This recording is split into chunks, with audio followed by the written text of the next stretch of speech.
السلام الله وبركاته. معكم فيصل عنزي. اليوم جيكم شرح تطبيق سيارة. اليوم جيكم شرح كيف تشتري سيارة مستخدمة أو سيارة جديدة من تطبيق سيارة بجميع التفاصيل، وش راح يطلبون منك، كيف طريقة السداد، كل شيء إن شاء الله راح أشرحها بهذا الفيديو.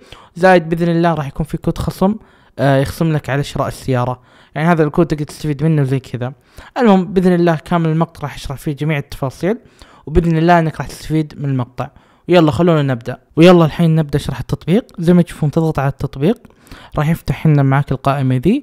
يمديك تختار السيارة تكون مستخدم مضمونة أو جديدة، نفس الخيار نفس كل شيء ونفس الطريقة ونفس الخطوات كلها بالضبط.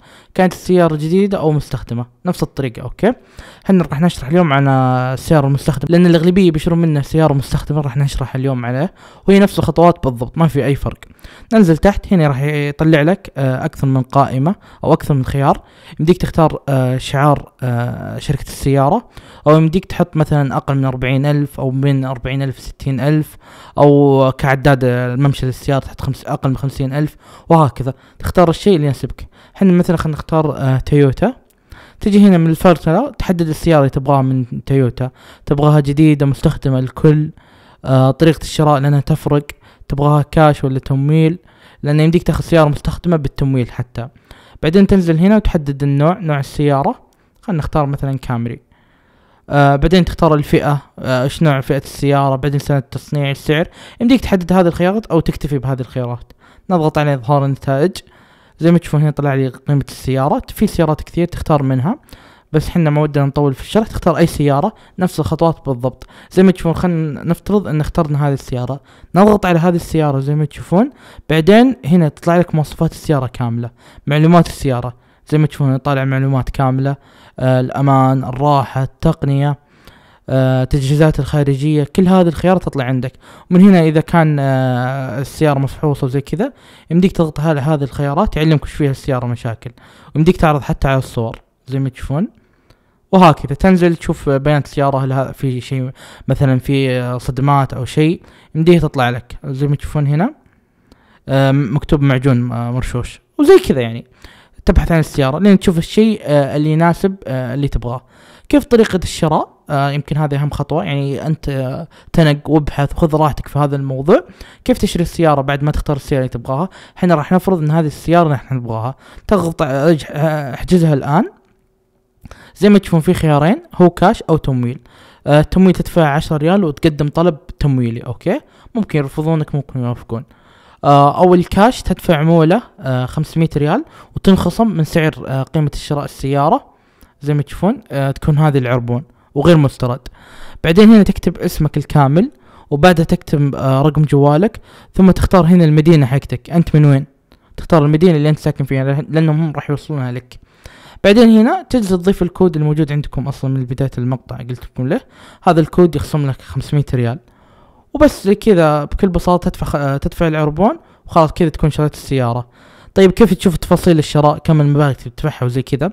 زي ما تشوفون الضمان سنة أو 20,000 كيلو، أو التسجيل واللوحات 850 ومعطينك الضمان مجانا، أو الشحن قيمته 200 ريال بس هم حاطين لك مجانا. الضريبة زي ما تشوفون حاطين على الخدمة 105 خصم، وهذا الكود زي ما تشوفون خصم إضافي، الكود خصمه لك. والعربون إذا دفعته راح يخصم لك من إجمالي مبلغ السيارة. بعد ما تضغط على إكمال الدفع راح تدفع العربون أبل باي ولا مدى أو أي طريقة دفع تبغاها، ثم راح يتواصل معك مدير المبيعات حقهم، وراح يرسل لك مواصفات السيارة ويأكد منك إنك تبغى تكمل عملية الشراء. وبعدها خلاص تحول باقي المبلغ وخلاص راح يبدون معك في الإجراءات. طيب إذا جيت شريت السيارة وش راح يختلف معك؟ زي ما تشوفون راح نجي عند الخيار هذا حسابي، نضغط عليه، نضغط على المعلومات. هذه المعلومات تجي معلوماتك الشخصية فيه، ما راح نضغط عليها. أوكي، لأن إذا لازم تتأكد من معلوماتك صحيحة.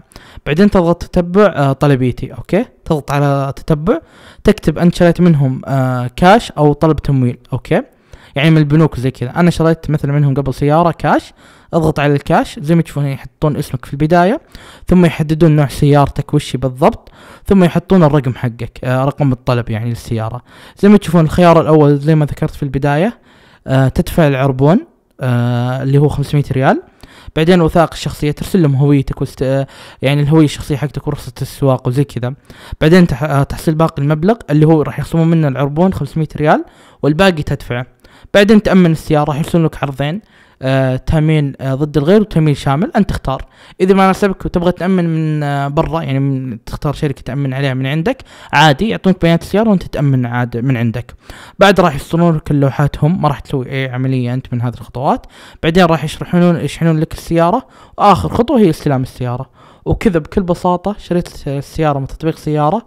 هذه الخطوات بشكل عام بشكل جدا سهل ومرة بسيط، وللأمانة تعاملت معهم صراحة، خدمتهم مرة ممتازة. أنا للأمانة ما شريت سيارة مستخدم من عندهم، بس أعرف كم شخص شروا منهم ويمدحونهم للأمانة. أنا طبعا شريت من عندهم سيارة جديدة صراحة، كانت أرخص شيء لقيتهم صراحة. نهاية المقطع، أتمنى أني فدتكم بهذا الشرح.